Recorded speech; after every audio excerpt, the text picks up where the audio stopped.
Hey guys, Greyleaf Gamer here, and we've got the High Life update for you today. This is going to be a quick overview of what's new, what's good, what's bad, what got broke, and what was a surprise.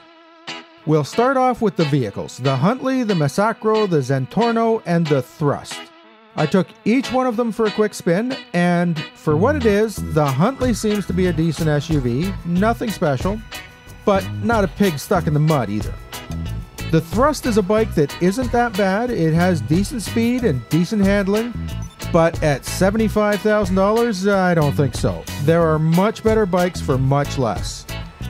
The Massacro for a sports car seems a little slow for the $275,000 price tag, but it is stable.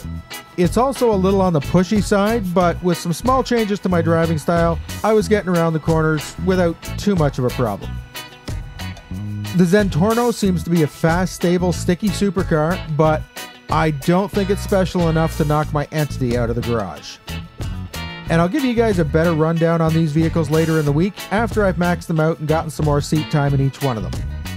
From what I've seen so far, none of the vehicles are a pile of crap, but none of them stand out above the rest either.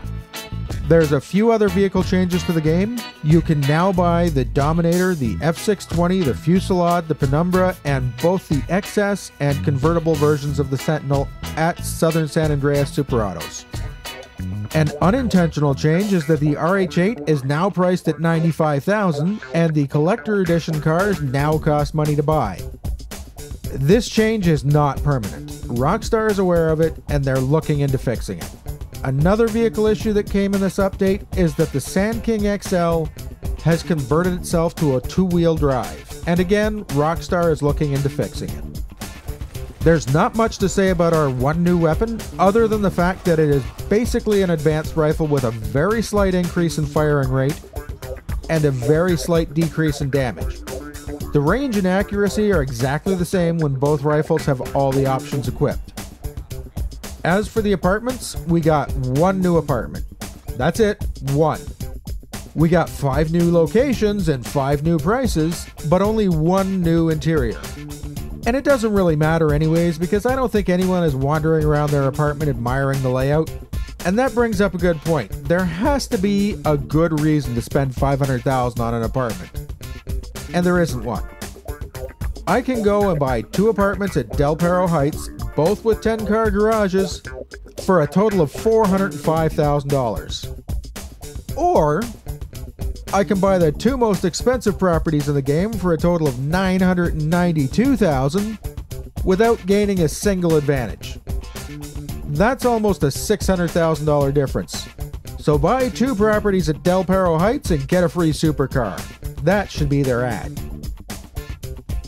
The new mental state, I think, is the ultimate solution to the bad sport problem.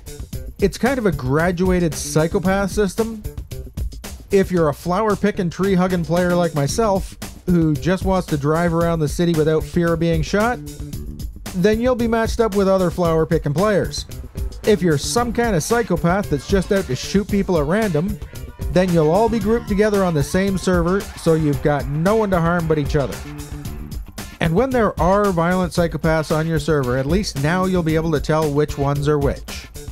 The one real surprise in this update is that they've announced 8 new contact mission jobs instead of 5. And it looks like they've made some changes to Rooftop Rumble as well. The missions aren't available to play yet, but will be up later today. If you try to start Rooftop Rumble, your game will just hang there because Rooftop Rumble is not available. You can hit the start menu and join a new session or join friends to get out of it. There's been a lot of changes in this update, too much to go over in one video, so I'm gonna do my best this week to put up at least one video a day. I'm gonna go over the new vehicles, the non-contact races, more about the changes to the game, and of course the new contact jobs. So as always guys, if you haven't done so already, make sure you like it, make sure you subscribe, and I'll see you next time.